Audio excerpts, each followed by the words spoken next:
శబరిమలలో భక్తుల రద్దీ కొనసాగుతోంది. వర్షంలోనే పంప నుంచి సన్నిధానానికి వెళ్తున్నారు అయ్యప్ప భక్తులు. దర్శనానికి 2.5 గంటల సమయం పడుతోంది. తొక్కిసలాట తర్వాత తగు జాగ్రత్తలు తీసుకుంటున్నారు అధికారులు.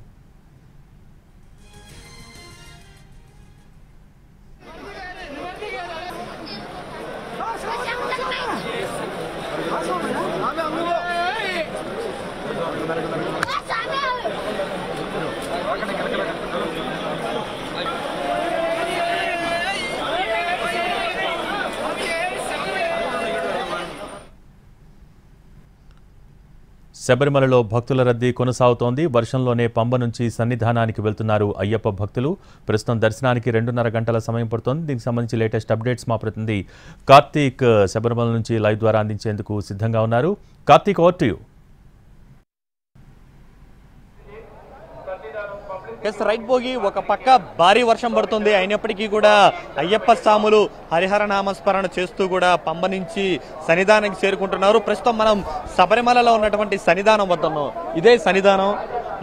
ఇటు లోపలికి వెళ్తేనే స్వామివారి మణికంఠుడి దర్శనం కూడా అత్యంత అద్భుతంగా చేసుకోవడానికి కూడా అయ్యప్పలందరూ కూడా వ్యయ ప్రయాసాలు కూడి ఇన్ని రోజుల పాటు 10 రోజుల పాటు కూడా అటు ఇటు తిరిగి మరి ఏదైతే స్వామివారికి దర్శనానికి కోసం కూడా రావడం కూడా జరిగింది. అయితే పంబలో అయితే భారీ వర్షం పడుతుంది. పంబ నుంచి కూడా ఏదైతే ఎనిమేల నుంచి అక్కడి నుంచి వచ్చేటువంటి భక్తులందరూ కూడా తీవ్రమైనటువంటి ఇబ్బందులు ఎదుర్కొంటూనే వర్షంలోనే స్వామివారి దర్శనం కోసం కూడా వస్తూ ఉన్నారని చెప్పుకోవచ్చు. ఒకవైపు క్యూ లైన్లు అనేది కూడా చూడొచ్చు. మొత్తం క్యూ లైన్లన్నీ కూడా ఫుల్ అయిపోయి ఏ విధంగా అందరూ కూడా భక్తులందరూ కూడా వర్షంలోనే తడుస్తూ స్వామివారి కోసం ఎదురు చూస్తున్నారనేది. అయితే ఇంకో పక్క చూసుకుంటే మరి కాసేపట్లోనే బ్రేక్ అనేది కూడా ఉంటుంది. బ్రేక్ తర్వాత దాదాపు 2 గంటల పాటు మాత్రమే ఏదైతే స్వామివారి దర్శనం అనేది ఉంటుంది. అయితే మొట్టమొదటిసారిగా మీకు ఎన్టీవీ చూపించే ప్రయత్నం చేస్తుంది. 18 అడుగులు ఎక్కి వచ్చేటువంటి స్వాములు ఏ విధంగా ఎక్కి వస్తారు, ఈ 18 అడుగులు ఎక్కడానికి ఎంత వ్యయ ప్రయాసాలు కొడతారు, ఎంత నియమ నిష్టలతో ఉంటారనేది కూడా అందరికీ తెలిసిందే. సో ఆ 18 మెట్లను ఎక్కుతున్నటువంటి అయ్యప్ప భక్తులను ఎన్టీవీ స్క్రీన్ మీద మీరు ఎక్స్క్లూజివ్గా చూడొచ్చు. సో భక్తులందరూ కూడా ఆ విధంగా వ్యయ ప్రయాసాలతో కూడి 18 మెట్లు ఎక్కి స్వామివారిని దర్శించుకోవడానికి వస్తూ ఉన్నారు. సో ఇదే క్రమంలో పెద్ద ఎత్తున వర్షం పడుతున్నప్పటికీ కూడా 2-3 రోజుల నుంచి కూడా చాలా ఇబ్బందులను అయితే భక్తులందరూ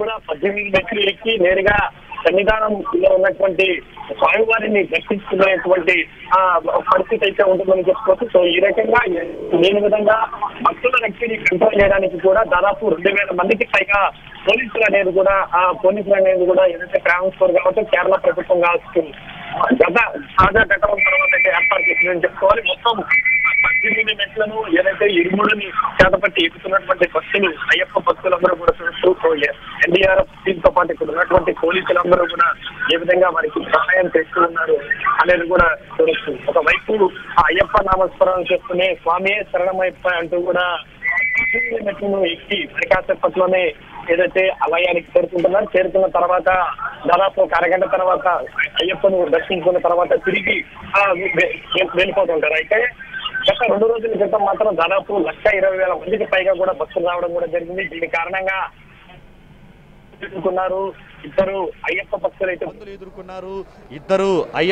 అయితే మృతి చెందడం కూడా జరిగింది. దీని మీద పెద్ద ఎత్తున రాజకీయ దుమారం కూడా చెలరేగినటువంటి నేపథ్యంలో దాని తర్వాత మాత్రం పరిస్థితులు పూర్తిగా మారాయి. వస్తున్నటువంటి భక్తుల రద్దీ కూడా చాలా మంది భయపడిపోయి రావడానికి కూడా వెనుకడుగు వేసి సమీపంలో ఉన్నటువంటి ఆలయాలకు వెళ్ళడం కూడా జరిగింది. సో ఈ రకంగా అయ్యప్పలందరూ కూడా మొత్తం 18 మెట్లను ఏ విధంగా ఎక్కి వస్తూ ఉన్నారనేది కూడా మనం చూడొచ్చు. సో అందరూ కూడా ఒక భక్తి భావంతో 48 రోజుల పాటు నియమ నిష్టలతో చేసినటువంటి భక్తులు అందరూ కూడా ఈ ఒక్క 18 మెట్లు ఎక్కడం కోసమే ఎంతో వ్యయ ప్రయాసాలకు లోనవుతూ ఉంటారు. ఇబ్బందులు పడినప్పటికీ కూడా ఏమాత్రం